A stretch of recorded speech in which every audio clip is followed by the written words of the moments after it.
pauvreté monétaire. Plus d'un tiers des Wallons ne peut assumer une dépense imprévue de 1 000 €. 10% des Wallons souffrent de froid car ils ne peuvent pas chauffer suffisamment leur logement. Le Wallon pauvre est un enfant dans un cas sur 3. 41% des personnes pauvres en Belgique vivent en Wallonie et 22% à Bruxelles. Plus de la moitié des familles monoparentales n'échappent pas à la pauvreté. 4% de salariés et près de 8% d'indépendants vivent au seuil de pauvreté. 45,7% des chômeurs vivent au seuil de pauvreté en Wallonie.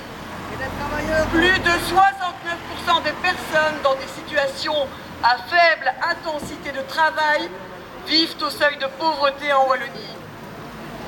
La Belgique, comme les autres pays européens, s'est engagée à réduire la pauvreté de la population de 20% d'ici 2020, soit de faire passer 380 000 personnes au-dessus du seuil de pauvreté. Cet objectif déjà très peu ambitieux ne pourra jamais être atteint avec les décisions politiques qui se prennent aujourd'hui. Les chiffres montrent déjà qu'entre 2010 et 2012, la pauvreté a augmenté. Il faut le dire, le redire et le hurler. Les personnes qui connaissent la pauvreté durable ou le flux tendu permanent des ressources qui engendre la peur permanente du lendemain et de l'imprévu subissent non seulement l'érosion des ressources matérielles, mais aussi des ressources physiques, morales et de l'énergie humaine indispensable à la mise en projet.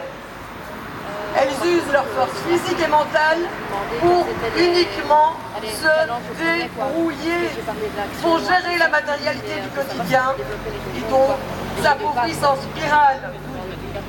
Les fragilités de la vie et les confrontations à des problèmes divers que connaissent tous les ménages, toutes les personnes, quel que soit leur niveau de revenu, deviennent alors pour elles des pièges qui accentuent la spirale. Cela ne pardonne pas, ni pour elles, ni pour la collectivité, ni pour un projet de société.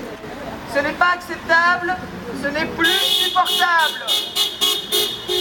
Et ils voudraient nous convaincre que ces chiffres alarmants, derrière lesquels se trouvent des personnes, seraient dus à des chômeurs, tricheurs, glandeurs, fainéants, passifs, à des travailleurs trop exigeants sur leurs conditions de travail et leurs revenus, à des jeunes qui n'en voudraient pas, à des ménages qui géreraient mal leurs revenus, alors qu'il y a intérêt à très bien compter quand on vit juste avec le nécessaire. Rien de tout ça. Cet appauvrissement spiral est dû à des décisions politiques européennes, fédérales de nos régions et communautés, qui renforcent les inégalités au lieu de les réduire. On le sait, on le voit chez nous, ailleurs, ce sont ces inégalités qui sont inadmissibles. Le bénéfice des périodes de croissance économique n'a pas profité à l'ensemble de la population.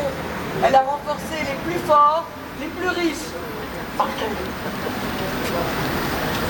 Lorsqu'il y avait de la production de richesse, pourquoi est-ce qu'on ne l'a pas investi dans des politiques de logement pour tous, dans un enseignement qui fasse réussir tous les enfants, dans l'innovation en matière de création d'emplois pour rencontrer les défis de l'avenir. Et maintenant, il faudrait avaler que finalement, les chômeurs seraient profiteurs, fainéants, fraudeurs, que les travailleurs coûtent trop cher, que les vieux sont encombrants, que les jeunes sont tous dangereux, on le sait ça, que les parents démissionnent et que les ménages ne calculent pas bien, etc. Et cela justifierait les décisions qui sont prises, notamment contre les travailleurs sans emploi. Dégressivité des allocations de chômage, allongement du stage des jeunes, et maintenant ces discussions scandaleuses qui viseraient à faire travailler les chômeurs bénévolement. Comme vont le chanter les militants aujourd'hui à Namur, il y a basta, ce cela suffit.